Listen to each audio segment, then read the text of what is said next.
Hi friends, அனைவருக்கும் அன்பான வணக்கங்கள். இன்றைக்கி நம்ம சேனலில் நம்ம ஒரு வித்தியாசமான பிரியாணி பார்க்க போகிறோம். வெஜிடேரியன்லேயே நம்ம மஷ்ரூம் பிரியாணி, பன்னீர் பிரியாணி எல்லாமே செஞ்சுருப்போம். ஆனால் கத்திரிக்காய் வெஜிடபிள் வச்சு அதுக்கு சைட் டிஷ் செய்கிற கத்திரிக்காய் வச்சு நம்ம இன்றைக்கி பிரியாணி செய்ய போகிறோம். வாங்க ஃப்ரெண்ட்ஸ், வீடியோக்குள்ளே போகலாம். வீடியோவை ஃபுல்லாக பார்த்துட்டு அதுக்கப்புறம் உங்களுக்கு பிடிச்சிருந்தா ஒரு லைக் பண்ணுங்கள், உங்கள் ஃப்ரெண்ட்ஸுக்கும் அதை ஷேர் பண்ணுங்கள். மறக்காமல் நம்ம சேனலுக்கு சப்ஸ்கிரைப் பண்ணிவிட்டு பக்கத்தில் இருக்க பெல் ஐக்கானை கிளிக் பண்ணிவிடுங்க. இதுக்கு தேவையான பொருட்கள்லாம் என்னென்னு பார்த்துடலாம்.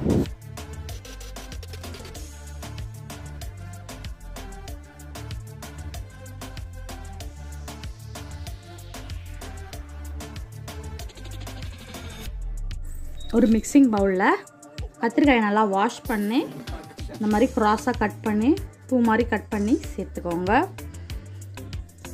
ஒரு ஸ்பூன் இஞ்சி பூண்டு பேஸ்ட் போட்டுக்கலாம்.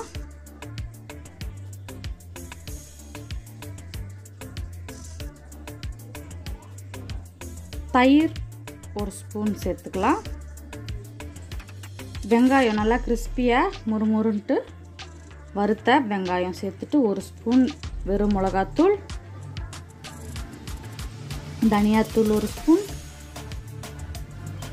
கரம் மசாலா ஒரு 1/4 ஸ்பூன் சேர்த்துட்டு இதுக்கு தேவையான உப்பு சேர்த்து நல்லா கலந்து ஒரு மணி நேரம் நல்லா மேரினேட் பண்ணிடலாம். எல்லாம் நல்லா ஊறி வரும். அப்போ தான், இல்லைனா அதோட டேஸ்ட் எல்லாம் கத்திரிக்காய்க்குள்ளே ஏறுறது கஷ்டம். இந்த மாதிரி நம்ம ஒரு 1/2 ஹவர்லேருந்து 1 மணி நேரம் வரைக்கும் நல்லா மேரினேட் பண்ணணும்.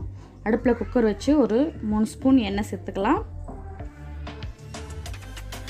கூடவே 2 ஸ்பூன் நெய்யும் சேர்த்துக்கலாம். எண்ணெயும் நெய்யும் நல்லா சூடாகட்டும். கிராம்பு ஒரு 4 கிராம்பு, பிரிஞ்சி இலை, அன்னாச்சிப்பூ, பட்டை கொஞ்சம், ஏலக்காய் 2, ஜீரகம் கொஞ்சம் போட்டுக்கலாம். 1/4 ஸ்பூன் ஜீரகம் சேர்த்துக்கலாம். ஒரு 2 பச்சை மிளகா, நான் ஒரு பச்சை மிளகா தான் போட்டிருக்கேன், நீங்கள் ஒரு 2 பச்சை மிளகா கூட போட்டுக்கோங்க, நல்லாயிருக்கும்.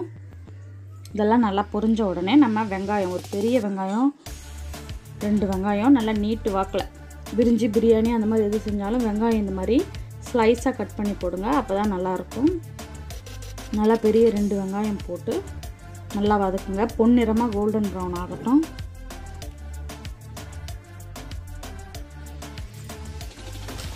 நல்லா வெங்காயம் பொன்னிறமாக வதங்கின பிறகு இஞ்சி பூண்டு பேஸ்ட் ஒரு 2 ஸ்பூன் போட்டுக்கோங்க. போட்டு நல்லா வதக்குங்க. இஞ்சி பூண்டு பேஸ்ட் போட்டோடனே கொஞ்சம் மீடியம் ஃப்ளேம் வச்சுக்கோங்க, அடி பிடிக்கிற மாதிரி ஆகிடும். தக்காளி ஒரு 2லேருந்து 3 தக்காளி சேர்த்து நல்லா வதக்கலாம்.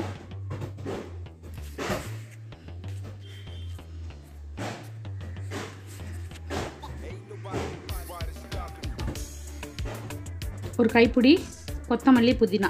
என்கிட்ட புதினா இல்லை, நான் கொத்தமல்லி மட்டும் போட்டிருக்கிறேன். நீங்கள் கொத்தமல்லி புதினா 2 சேர்த்து ஒரு கைப்பிடி போட்டு கொஞ்சம் நேரம் நல்லா வதக்கிட்ட பிறகு உருளைக்கிழங்க தோல் சீவி நல்லா வாஷ் பண்ணி கொஞ்சம் பெரிய பெரிய க்யூபாக கட் பண்ணி சேர்த்துக்கலாம். நான் இன்றைக்கி ஒரு 2 உருளைக்கிழங்கு சேர்த்துருக்குறேன். ஒரு 2-3 நிமிஷம் கழித்து நம்ம மேரினேட் பண்ணி வச்ச இந்த கத்திரிக்காயை சேர்த்து நல்லா வதக்கலாம்.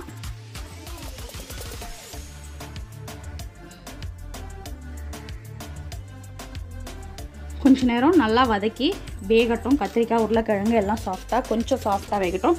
கத்திரிக்காய் கொஞ்சம் பாதி வெந்தால் போதும். இதுக்கு தேவையான உப்பு சேர்த்து நல்லா வதக்கி விடுங்க. அந்த தக்காளி வெங்காயத்துலேருந்து ஆயில் ரிலீஸ் ஆகும். நல்லா அது வதங்கி ஆயில் பிரிஞ்சு வரும். இந்த மாதிரி நேரத்தில் நம்ம 1 டம்ளர் அரிசிக்கு 1.5 டம்ளர் தண்ணி சேர்த்து நல்லா கொதிக்க விட்ட பிறகு அரிசி சேர்க்கலாம். தண்ணி நல்லா கொதிக்கட்டும். தண்ணி நல்லா கொதித்த பிறகு நம்ம ஊற வச்ச அரிசி ஒரு 1/2 மணி நேரம் பிரிஞ்ச அரிசி ஊற வச்சுருக்குறோம். அந்த அரிசியை சேர்த்து நல்லா கலந்து விட்டுட்டு உப்பு கரெக்டாக இருக்கான்னு டெஸ்ட் பண்ணிக்கோங்க. உப்பு வேணும்னா கொஞ்சம் உப்பு தூவிக்கலாம். நம்ம ஏற்கனவே பொரிச்சு வச்சோம் இல்லையா அந்த வெங்காயம், அது மேலே இன்னும் கொஞ்சம் கார்னிஷ் பண்ணிவிட்டு மூடி விசில் வைக்க போகிறோம். ஒரு 2 விசில் போதும். பிரிஞ்சி ரைஸ் மாதிரி எது செஞ்சாலுமே 2 விசில் போதும். 2 விசில் கழித்து ஆவி போன பிறகு ப்ரெஷர் அடங்கின பிறகு திறந்தோன்னா யம்மியான கத்திரிக்காய் பிரியாணி தயார். நீங்களும் உங்கள் வீட்டில் இதை மறக்காமல் செஞ்சு பார்த்துட்டு எப்படி வந்துச்சுன்னு கமெண்ட்ஸில் சொல்லுங்கள். நம்ம சேனல் இப்போ தான் ஃபர்ஸ்ட் டைம் வரீங்கன்னா சப்ஸ்கிரைப் பண்ணிவிட்டு பக்கத்தில் இருக்க பெல் ஐக்கானை கிளிக் பண்ணி ஆல்னு செலக்ட் பண்ணிக்கோங்க. அப்போ தான் நாங்கள் போடுற வீடியோஸ் உங்களுக்கு ரெகுலராக வந்து சேரும். இதே மாதிரி புது புது வீடியோஸோட உங்களை மீண்டும் வந்து சந்திக்கிறேன். உங்களிடமிருந்து விடைபெறுவது உங்கள் சந்தியா தசரதன். மறக்காமல் கடைசியாக வர கீழே நம்மளோட வீடியோஸ் 2 வரும். அதையும் நீங்கள் உள்ளே போய் பார்த்து என்ஜாய் பண்ணுங்கள். உங்கள் ஃப்ரெண்ட்ஸுக்கும் இதை ஷேர் பண்ணுங்கள். நன்றி, வணக்கம்.